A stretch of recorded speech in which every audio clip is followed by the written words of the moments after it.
नमस्कार दोस्तों, मैं शोन सोनकर आप सभी का स्वागत करता हूँ अपने चैनल पे। और आज हम पढ़ेंगे अकाउंटिंग टर्म्स का पार्ट फर्स्ट, जिसके अंदर हम पढ़ेंगे एसेट्स एंड लायबिलिटीज़। चलिए फिर पढ़ते हैं बिना किसी देरी के। तो सबसे पहले हम पढ़ेंगे एसेट्स। एसेट्स को हम हिंदी में बोलते हैं संपत्ति। तो चलिए पढ़ते हैं इसकी एक डेफिनेशन, जो कि ऐसी वस्तुएं या सेवाएं जिन पर कंपनी का स्वामित्व होता है या वो भविष्य में लाभ देने वाले होते हैं, उन्हें संपत्ति कहते हैं। जैसे भूमि एवं भवन, बॉन्ड्स, फर्नीचर आदि। इसको इंग्लिश में क्या बोलेंगे? द गुड्स और services that are company owns और are suppose to be profitable in the future are called assets such as land and buildings, bonds, furniture etcetera. Example देखें, लैंड एंड बिल्डिंग और furniture. ये furniture और land and building हमारे company के हैं, किसी व्यक्ति के नहीं हैं, और ये बहुत ही लंबे समय तक चलेंगे, इसलिए ये हमारे एसेट्स हैं। तो टाइप्स ऑफ एसेट्स, एक टाइप होता है फिक्स्ड एसेट्स और दूसरा टाइप होता है करंट एसेट्स। फिक्स्ड एसेट्स स्थायी संपत्ति, ऐसी संपत्तियां जो व्यापार में एक वित्तीय वर्ष से अधिक तक रखी जाती हैं या लंबे समय तक रखी जाती हैं और उनका लाभ लंबे समय तक मिलता है, उन्हें स्थायी संपत्ति कहते हैं। जैसे भूमि, भवन, मशीन आदि। Assets that are kept in business for more than one financial year, मतलब कि एक से अधिक पीरियड के लिए रखी जाती है। जैसे कि हमारी लैंड एंड बिल्डिंग होती है, मशीनरी होती है, और यही हमारी लैंड एंड बिल्डिंग, उसको हम फिक्स्ड एसेट्स कहते हैं। अब दूसरा हमारा करंट एसेट्स।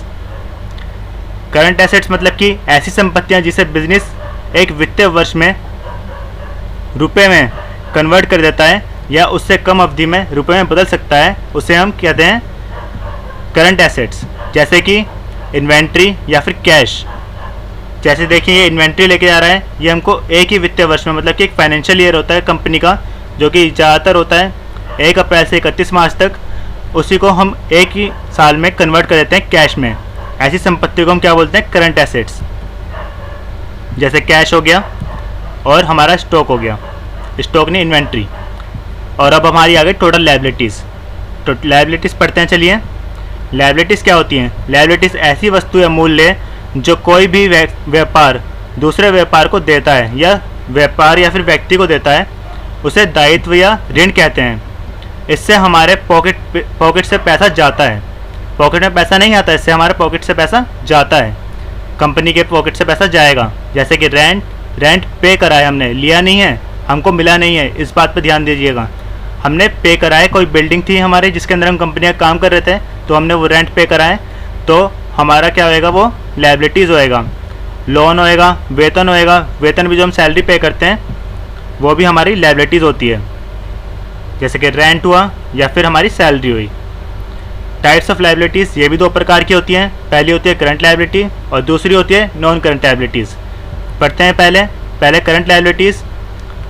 ऐसे दायित्व जिनके कंपनी को एक वर्ष या वित्तीय वर्ष में उससे भी कम अवधि में चुकाना पड़ता है, उन्हें करंट लायबिलिटीज़ कहते हैं। जैसे इलेक्ट्रिसिटी बिल्स, वेतन, टैक्स आदि। ऐसे कुछ भी जो हमारी लायबिलिटीज़ होती हैं जिसको एक ही वित्तीय वर्ष में, मतलब कि एक साल के एक वित्तीय वर्ष के अंदर अंदर हमको पे करना होता है, वो क्या होती है? हमारी लायबिलिटीज़ होती है करंट लायबिलिटीज़। जैसे कि टैक्स हमको एक साल के अंदर अंदर देना होता है।